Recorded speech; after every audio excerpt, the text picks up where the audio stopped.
Hai, Assalamualaikum semua. Nama saya Isham Abi Hamid aka Isham Proton. Dekat belakang saya, ni belakang sekarang ni ialah Proton Persona 1.6 CVT standard tahun 2025 yang mana rebate dia boleh dapat sehingga RM4,000.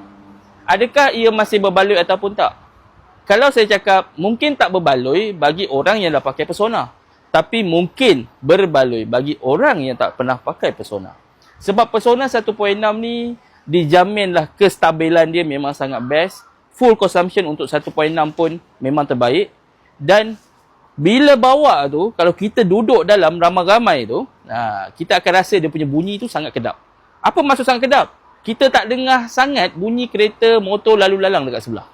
Sebenarnya Persona ni pun boleh menjadi salah satu kereta idaman. Bukan kereta idaman bagi setengah orang. Mungkin kereta idaman tu bagi korang yang tengok video ni. So, apa-apa pun korang boleh roger saya. Wasabi link dah tersedia. So, boleh wasabi dan masuk live dan tim-tim saya akan assist. Assalamualaikum.